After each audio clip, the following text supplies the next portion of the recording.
गले मिलती हुई नदियाँ, गले मिलते हुए मजहब, इलाहाबाद में कैसा नज़ारा छोड़ आए। ये जो शेर है मुनव्वर राना के द्वारा लिखी गई है। और ये जो शेर मैंने जो पढ़ा है वो एक किताब से मैंने उठाया है। उसी किताब का आज मैं रिव्यू करूँगा। और वो किताब मुनव्वर राना के द्वारा ही लिखा गया है।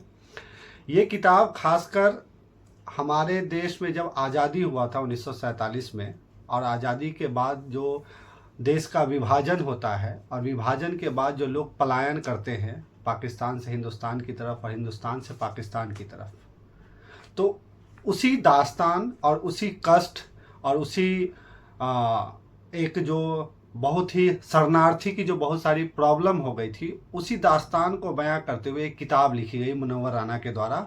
और उस किताब का नाम दिया गया मुहाजिरनामा। मुहाजिरनामा का मतलब होता है ऐसा व्यक्ति और व्यक्ति का समूह या लोगों का समूह जो अपने जन्म स्थान को छोड़ करके किसी दूसरे स्थान पर चले जाते हैं रहने के लिए।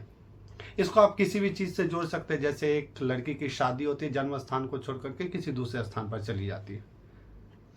तो ये मुहाजिरनामा मुनव्वर राना के द्वारा लिखा गया है। इस किताब में जो एक शेरों का पूरा एक श्रृंखला बनाया गया है और एक ही उसका विषय बिंदु है, वो है मुहाजिरनामा, यानी कि अपने जन्म स्थान को छोड़े हुए लोगों पर लिखे गए शेर।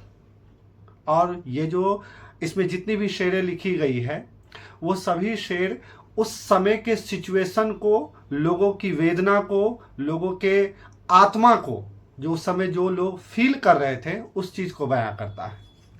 एक दो शेर मैं सुनाता हूँ, तब आपको पता चलेगा जो ये किताब कैसी है। इसमें पहला ही शेर जो है उसको मैं पढ़ता हूँ, उसी से आपको पता चलेगा जो इसमें कितनी वेदना और कितनी खूबसूरती से इमोशन को डिस्प्ले किया गया है, पोर्ट्रे किया गया है।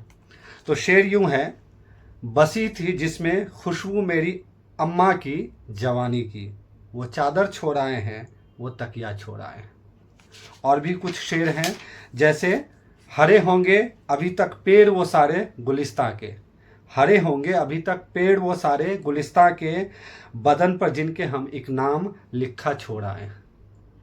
तो ऐसे बहुत सारे शेर हैं इसमें, शेरों की लड़ियां हैं इसमें जिसे आप पढ़ सकते हैं। और सबसे अच्छी खूबसूरत बात इस किताब की जो है, आप कहीं से भी पढ़ेंगे तो आपको लगेगा नया पढ़ रहे हैं, कहीं भी आपको बोरिंग फील नहीं होगा।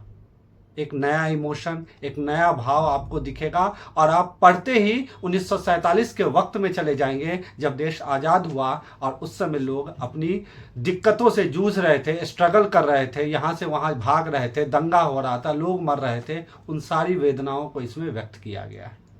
तो इस पुस्तक को एक बार पढ़िए और इस पुस्तक को खरीद करके घर में रखिए। जब भी आपको लगे जो आपके जीवन में कष्ट है तो एक बार पढ़िए, आपको लगेगा जो आप फिर से ऊर्जावान हो गए हैं। अगर आपको वीडियो अच्छा लग रहा है तो चैनल को सब्सक्राइब करें, वीडियो को शेयर करें और लाइक ज़रूर करें। और अगर आपको लगता है जो मैं कुछ आपके पसंदीदा बुक का रिव्यू करूं तो कमेंट में ज़रूर लिखें। Thank you.